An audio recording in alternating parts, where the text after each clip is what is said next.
November 10, 2023 నాడు కామారెడ్డి పట్టణంలో BC declaration పేరిట బలహీన వర్గాలను మోసం చేసిన వైనం గురించి చాలా విస్తృతంగా ఈరోజు చర్చించడం జరిగింది.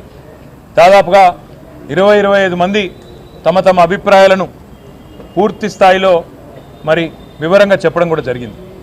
ప్రధానంగా ఈరోజు ఈ సమావేశంలో అనుకున్నది ఏంటి అంటే, భారత రాష్ట్ర సమితి తరపున పెద్దలు తెలంగాణ తొలి ముఖ్యమంత్రి కేసీఆర్ గారి ఆదేశం మేరకు మేము కాంగ్రెస్ ప్రభుత్వాన్ని డిమాండ్ చేస్తూ ఉన్నాం. మీరు ఖచ్చితంగా కామారెడ్డిలో ఇచ్చిన బీసీ డిక్లరేషన్లోని ప్రతి హామీని అమలు చేసేదాకా తప్పకుండా ప్రధాన ప్రతిపక్షంగా మీ వెంటబడతాం. రాష్ట్రంలోని బలహీన వర్గాల పక్షాన మిమ్మల్ని అడుగడుగున నిలదీస్తూనే ఉంటామనే మాట నేను విజ్ఞప్తి చేస్తూ ఉన్నా. ఇందులో ప్రధానమైనది ఇవాళ రాజ్యాధికారంలో ముఖ్యంగా స్థానిక సంస్థల్లో వాటా పెంచుతామని చెప్పిన మాట, 42% రిజర్వేషన్లు అమలు చేస్తామనే మాట ఏదైతే కాంగ్రెస్ పార్టీ చెప్పిందో, కాంగ్రెస్ పార్టీని మేము ఈరోజు డిమాండ్ చేసేది ఏమంటే, సమగ్ర కులగణన వెంటనే స్టార్ట్ చేయండి, మాటలకే పరిమితం కాకండి.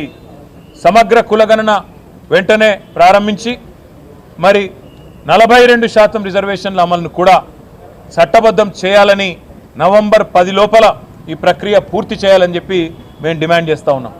ఎందుకంటే మాట ఇచ్చి సరిగ్గా నవంబర్ 10కి సంవత్సరం నిండుతుంది కాబట్టి నవంబర్ 10 లోపల ఈ కార్యక్రమాన్ని పూర్తి చేయాలని, ఒకవేళ మీరు చేయని పక్షంలో తప్పకుండా బలహీన వర్గాల బిడ్డల తరపున భారత రాష్ట్ర సమితి మరి పెద్దలు కేసీఆర్ గారితో కూర్చొని మేమందరం కూడా చర్చించి తప్పకుండా ఏ రకంగా ముందుకు పోవాలి, మరి కాంగ్రెస్ కనుక మాట తప్పితే అనే విషయాన్ని కూడా ఆలోచించి ప్రకటిస్తామని చెప్పి కూడా తెలియజేస్తా ఉన్నాం.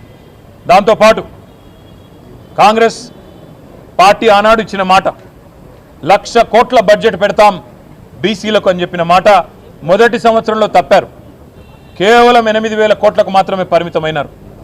మేము ఈరోజు డిమాండ్ చేస్తూ ఉన్నాం, మరి రాబోయే ఫిబ్రవరి మార్చిలో పెట్టే బడ్జెట్లో 25 నుంచి 30 వేలకు తగ్గకుండా బలహీన వర్గాలకు బడ్జెట్ పెట్టాలి. బీసీ సబ్ ప్లాన్ కూడా మీరే మాట ఇచ్చారు. ఎట్లా అయితే ఎస్సీ సబ్ ప్లాన్ ఉన్నదో అట్లాగే బీసీ సబ్ ప్లాన్ కూడా పెడతామన్నారు. తప్పకుండా బీసీ సబ్ ప్లాన్ కూడా పెట్టాలి. అవసరమైతే అక్టోబర్ నవంబర్ సెషన్లో పెట్టాలి, లేదంటే వచ్చే బడ్జెట్ సెషన్లో పెట్టి 25 నుంచి 30 వేల కోట్లకు బడ్జెట్ తగ్గకుండా పెట్టాలని చెప్పి కూడా మేము డిమాండ్ చేస్తూ ఉన్నాం.